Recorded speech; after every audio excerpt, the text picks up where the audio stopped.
torn apart. 30 brutal years that changed England forever. Want to see how one man's weakness sparked a dynastic nightmare? Stick around because this is Mastering the Wars of the Roses, where every rose has its thorns. This is Famigraphic Show. Let's dive into details. It was not a war against another country. It was a war of cousin against cousin, of Englishman against Englishman. For 30 long years the kingdom tore itself apart. The fighting was brutal. The stakes were incredibly high. To win was to rule. To lose was often to die. This long and bloody struggle would change England forever, ending one dynasty and beginning another. Started with a King. Henry VI was a good man but a weak king. He was from the House of Lancaster. Their symbol was the red rose. Henry VI became king when he was just a baby. This weakness at the very top created a power vacuum. Ambitious men saw their chance. The kingdom was becoming dangerously unstable, like a ship without a captain in a gathering storm. The year is 1455. The date is This is the day the talking stopped and the fighting began. Richard, Duke of York, had been pushed too far. His enemies at court, led by the Duke of Somerset, had excluded him from the king's council. York felt he had no choice. He gathered his army and marched south. King Henry VI and his Lancastrian supporters heard York was coming. They marched out of London to meet him. The two armies came face to face in the streets of a small market town called St. Albans, just north of London. The battle itself was small, more of a violent skirmish than a full-scale engagement. The Lancastrian forces tried to defend the town. They built barricades in the streets, hoping to hold off the Yorkist attack. One of their commanders, the Earl of Warwick, led a fierce assault through the back gardens and houses. He smashed through the weak defenses and burst into the marketplace where the king's men were gathered. The fighting was chaotic and brutal. The surprise attack was devastating. Their lines broke and they began to flee in panic. This was a major victory for the Duke of York. More importantly, his main rival, the Duke of Somerset, was killed in the fighting. King Henry VI himself was captured. The Wars of the Roses had truly begun. For 5 years after St. Albans, power swung back and forth. By 1460, York decided he had to go ultimate prize. He marched into Parliament and placed his hand on the empty throne, declaring himself king.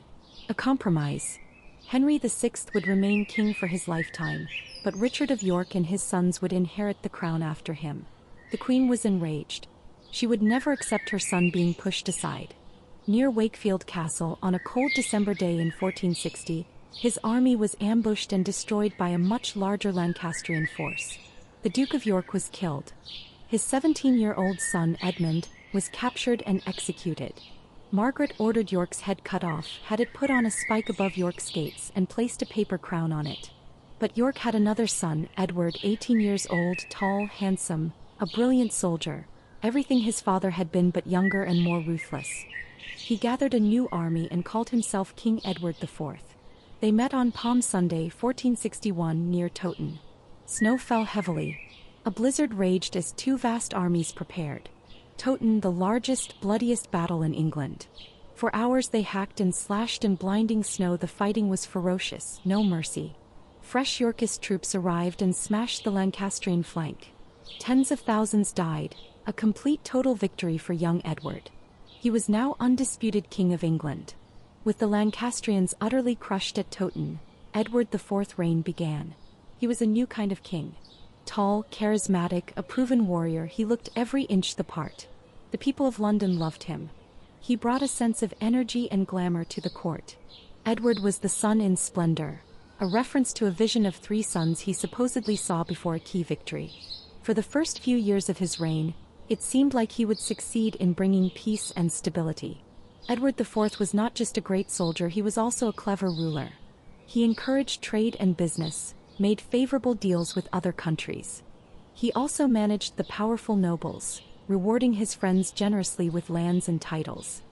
He projected an image of strength and confidence, often walking among ordinary Londoners. However, King Edward had a weakness: women.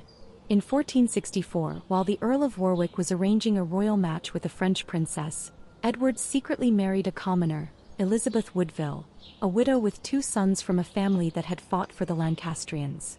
When the marriage was revealed, scandal erupted. Warwick was humiliated.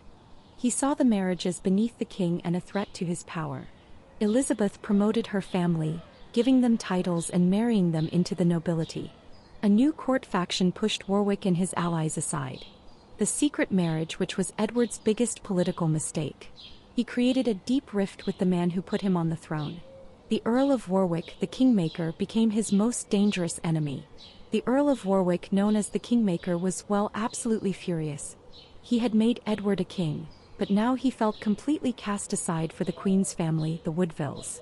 So he decided that if he could make a king, he could also unmake one. In a shocking turn of events, Warwick actually switched sides. He made a secret alliance with his old arch-enemy, the exiled Lancastrian Queen Margaret of Anjou, who was honestly an unbelievable pact. They agreed to join forces to remove Edward IV. In 1470, Warwick launched his invasion. He landed in England with an army. Edward IV was caught completely by surprise. Many of his nobles, tired of the Woodvilles, deserted him and joined Warwick. He was forced to flee the country in a panic, narrowly escaping with his younger brother Richard. The Kingmaker had done it. He released Henry VI from the Tower and placed him back on the throne. But Edward IV was not a man to give up. He was a fighter. He spent the winter in exile, gathering money and troops. In the spring of 1471 he was ready. He landed back on the coast of England with a brutal affair fought in the mist. In the poor visibility, some Lancastrian groups accidentally attacked each other. Edward IV, a brilliant field commander, took full advantage. He led his men from the front. The Kingmaker's army was defeated.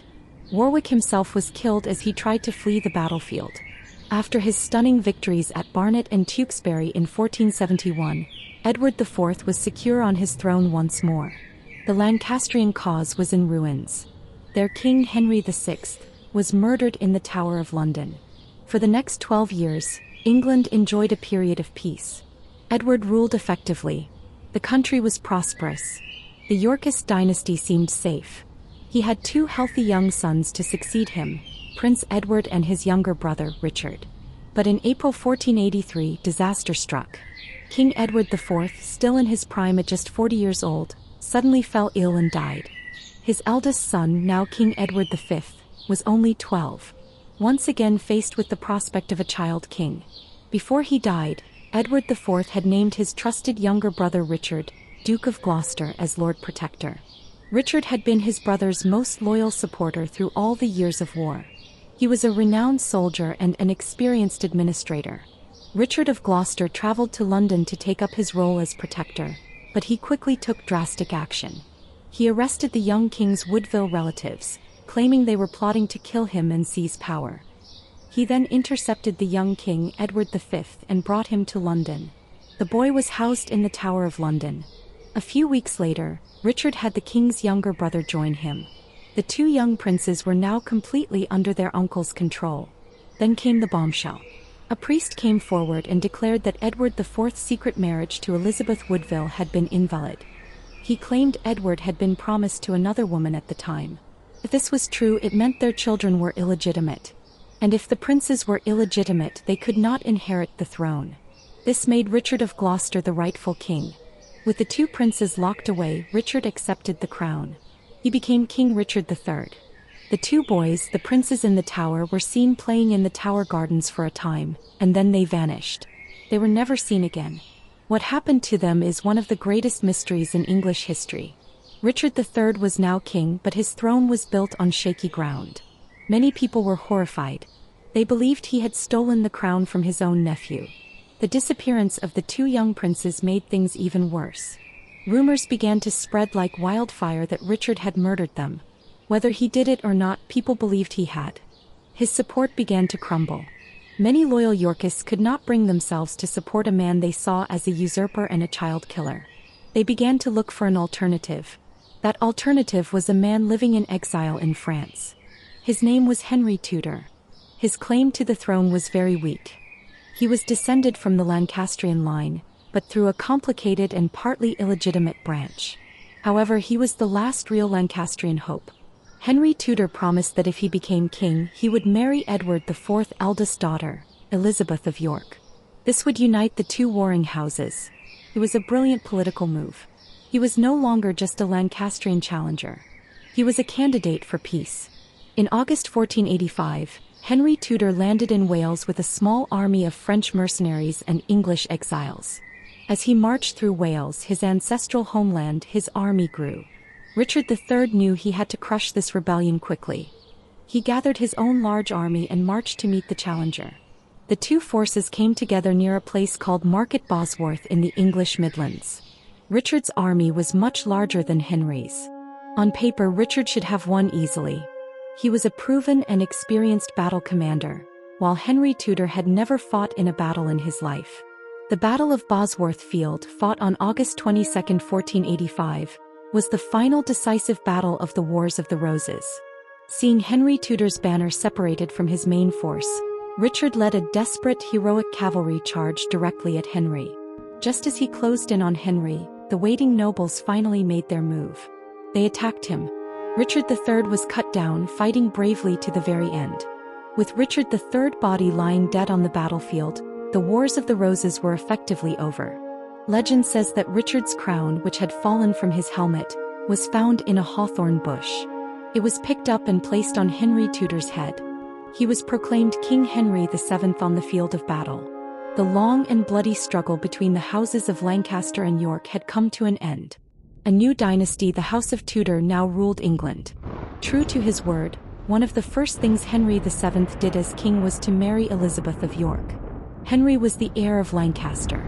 Elizabeth was the heir of York. Their marriage symbolically united the two warring houses. To represent this union, Henry created a new symbol, the Tudor rose. It combined the red rose of Lancaster and the white rose of York.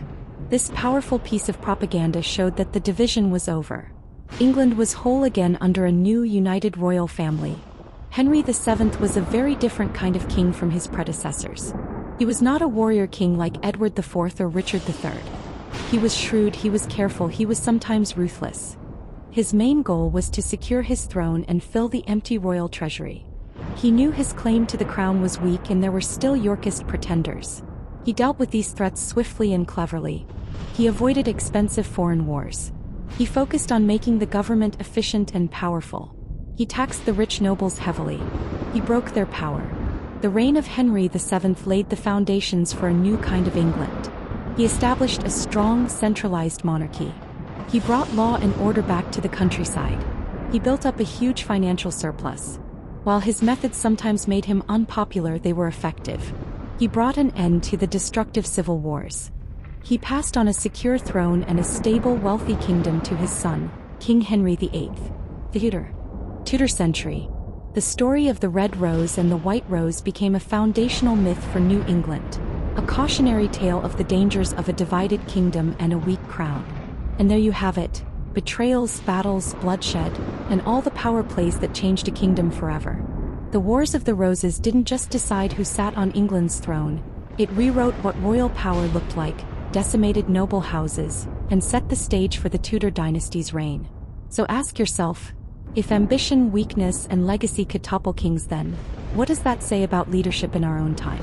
If you enjoyed how this era shaped history, and want to see how those echoes reach into politics, literature, even modern identity, hit that like button, subscribe, and drop a comment telling me which moment from the Wars of Roses struck you the most.